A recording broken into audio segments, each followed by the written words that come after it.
Hello dear students, welcome back to my channel physics SPC. Electrostatic का एक question. A thin semi circular ring of DSR has a positive charge Q distributed uniformly, important line है, over it. The net electric field E vector at a centre O, ये centre ओ है, H, और charge इस तरह की है। तो वो कैसे करें? देखो, इसमें इस पर जो चार्ज क्वेश्चन में गिवन है कि जो चार्ज है इस पर यूनिफॉर्मली डिस्ट्रीब्यूट है। ये कितना चार्ज, टोटल चार्ज है आपका, पूरा टोटल चार्ज आपका मिला के क्यू है। तो देखो, इसमें लीनियर चार्ज डेंसिटी वाला कंसेप्ट लगाएंगे, है ना, कि लैम्डा क्या होता है। Lambda charge per unit length होती है, चार्ज पर यूनिट लेंथ, मतलब 1 मीटर लेंथ पे चार्ज। तो लैम्डा 1 मीटर लेंथ पे चार्ज है, तो चार्ज कितना बेटा इस पूरी लेंथ पर, एल लेंथ पर, क्यू, और लेंथ कितनी है। तो अगर इसकी रेडियस आर मान ली जाए तो इसकी जो लेंथ होगी इसकी रिंग की, तो सरकमफ्रेंस के आधे के बराबर होगी, जो कि पाई आर। ये लेमडा निकाल लिया, चार्ज पर लेंथ निकाल लिया, कूलाम पर मीटर। अब 1 मीटर लेंथ पर इतना चार्ज है, ठीक है, तो यहाँ से आप लेमडा की value q upon pi r लिख सकते हो। अच्छा, अब देखो दूसरा पॉइंट, इसमें ये पॉइंट चार्ज नहीं है, इसलिए हम इस पॉइंट पर इलेक्ट्रिक फील्ड पॉइंट चार्ज वाला नहीं लगा सकते। जैसे हम जानते हैं कि अगर कोई पॉइंट चार्ज हो क्यू, और इसके से इस पॉइंट पर इलेक्ट्रिक फील्ड निकालनी हो, तो वो इससे आर डिस्टेंस पर हो, तो इस पॉइंट पे जो इलेक्ट्रिक फील्ड इंटेंसिटी का फॉर्मूला होता है वो के क्यू अपॉन आर स्क्वायर होता है। हियर के इज प्रोपोर्शनलिटी कांस्टेंट, 1/4πε0, 1/4πε0 है के वैल्यू। तो आपका ये पॉइंट चार्ज का फॉर्मूला होता है। पॉजिटिव चार्ज है तो इलेक्ट्रिक फील्ड की डायरेक्शन लाइन जॉइनिंग के अलॉन्ग, और पॉजिटिव चार्ज से अवे होती है। लेकिन इसमें प्रॉब्लम ये है कि ये एक कंटिन्यूस चार्ज है, इसीलिए इस रिंग को हमें इन्फाइनाइट पार्ट में तोड़ना होगा। जब हम इस रिंग को इन्फाइनाइट पार्ट में तोड़ लेंगे तो उसका जो एवरी पार्ट होगा वो एक पॉइंट चार्ज की तरह से हम एज्यूम कर सकते हैं। इसीलिए इसको हम इन्फाइनाइट पार्ट में तोड़ लें। अब किसी रिंग को तोड़ने का तरीका क्या है? थीटा पे जाके, थीटा पे जाकर डी थीटा का एक स्मॉल एलिमेंट लेना। तो डी थीटा का एक स्मॉल एलिमेंट ले लिया, ये ऐसे, ये अगर इसकी लंबाई में डी एक्स मानूँ और इस पर चार्ज जो है, इस स्मॉल एलिमेंट पे जो चार्ज है वो मैं डी क्यू लेट करूँ, तो इस डी एक्स को कैसे निकालूंगा? तो angle is equal to r upon radius. तो एंगल तो हो गया डी थीटा, आर्क हो गया डी एक्स, और रेडियस हो गई आर। तो d x is equal to हो जाएगा आर डी थीटा। ठीक है, अब डी क्यू कैसे निकालें? तो देखो, डी क्यू निकालना है तो लेमडा इंटू डी एक्स। कैसे? मेरे को कितनी लेंथ पे चार्ज निकालना है, डी एक्स लेंथ पर। तो 1 मीटर लेंथ पे चार्ज कितना है? लेमडा। अगर 1 मीटर लेंथ पे चार्ज लेमडा है तो डी एक्स लेंथ पे चार्ज कितना होगा? Lambda d x. 1 metre length पर चार्ज लेमडा, तो डी एक्स लेंथ पे चार्ज लेमडा डी एक्स। तो ये देखो निकल आया लेमडा की वैल्यू, क्योंकि मेरे को क्वेश्चन में चार्ज के टर्म में निकालना है, लेमडा के टर्म में नहीं निकालना। तो लेमडा की वैल्यू आप पुट कर सकते हो यहाँ पे, ये तो लेमडा की वैल्यू आप लास्ट में पुट कर दें या अभी पुट कर दें, चलो लास्ट में पुट कर दूंगा मैं। ठीक है, ये लेमडा हो गया, डी क्यू चार्ज हो गया। अब जरा थोड़ा सा इसे इमेजिन कर लो, देखो ऐसे,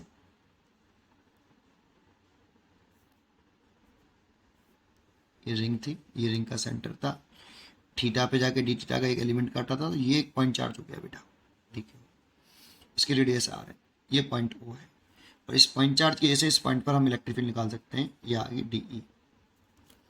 फॉर्मूला लगा लो पॉइंट चार्ज वाला ये, तो किसे पॉइंट चार्ज कंसिडर किया जा सकता है। तो क्या लिखें? के डी क्यू ओवर, इसकी रेडियस आर है इसलिए आर स्क्वायर, और लाइन जॉइनिंग के अलॉन्ग पॉइंट चार्ज से अभी के डी क्यू की वैल्यू में निकाली, lambda d x, lambda d x over r square.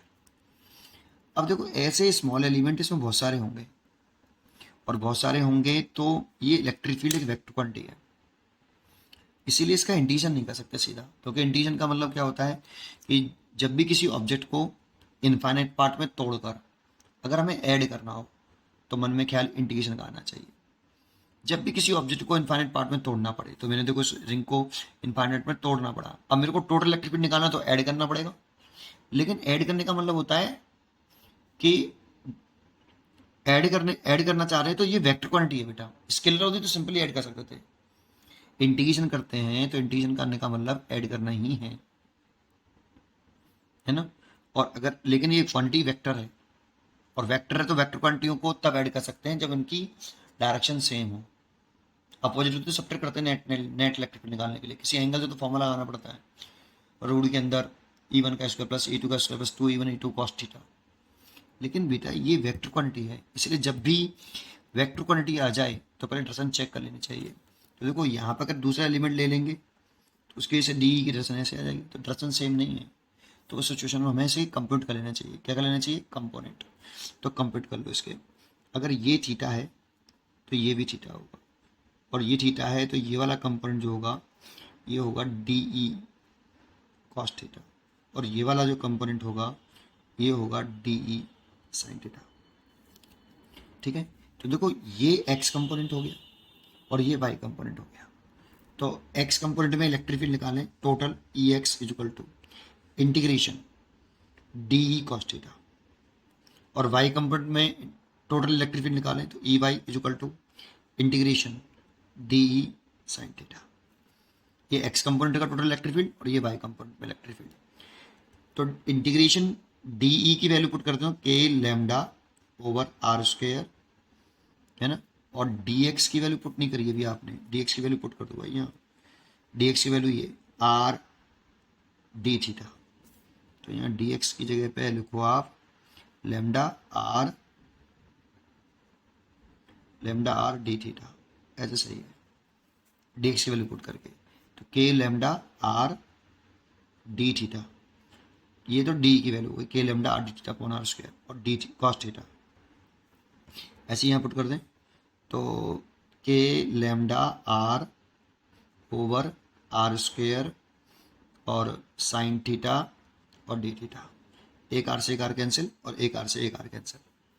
तो यहाँ से के लेमडा अपॉन आर बाहर आ जाएगा, integration cos theta D theta.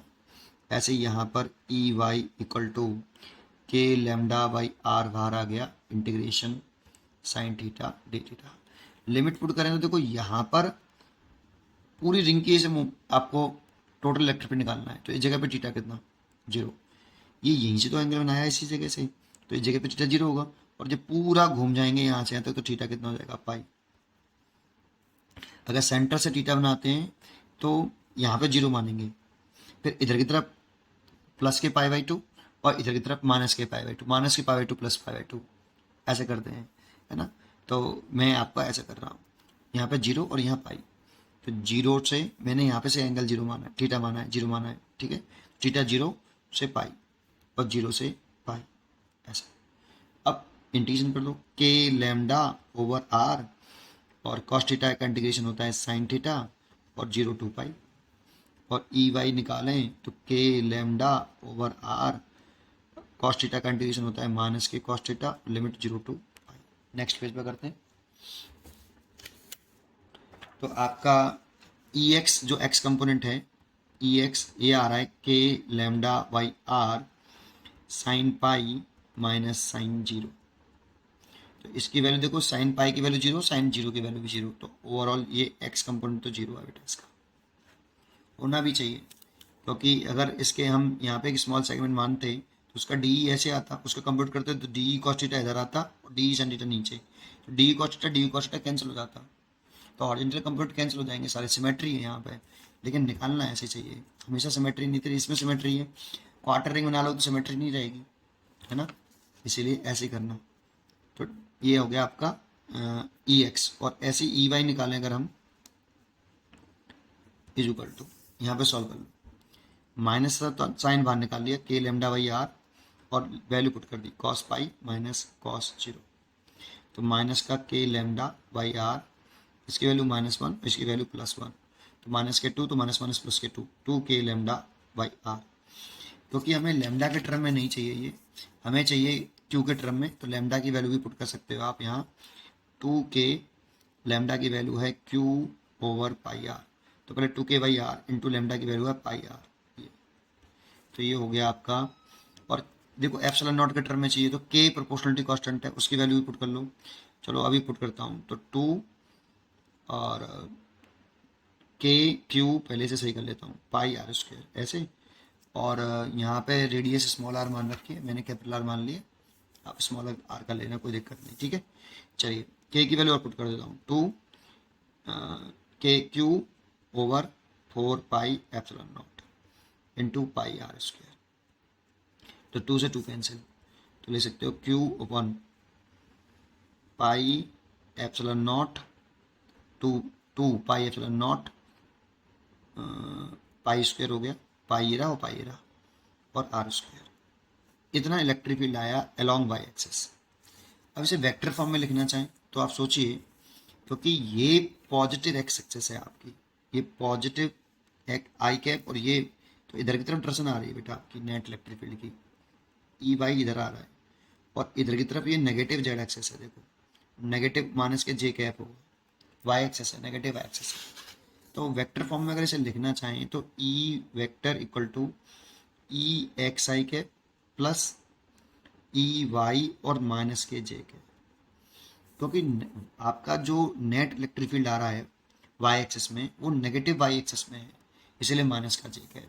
और ई एक्स तो जीरो ही है, तो ई वेक्टर ये तो जीरो हो गया, प्लस इसकी वैल्यू है आपकी q over 2 pi square epsilon naught r square, और ये माइनस का जे के है, तो माइनस साइन आगे लगा सकते हो, तो minus k q over 2 pi epsilon naught, 2 pi square epsilon naught r square, यहाँ पे स्मॉल आर दे रखा है तो स्मॉल आर कर देता हूँ मैं, ठीक है। अब जे के, ये ई वेक्टर हो गया, तो ई वेक्टर की वैल्यू आपकी ये आ गई, इसीलिए इसका आंसर होना चाहिए 4 पाई स्क्वायर नहीं है, सी है, 2 पाई स्क्वायर है ना, माइनस भी है, जे कैप भी है, सी इज करेक्ट। पढ़ते रहिए और खुश रहिए, थैंक यू।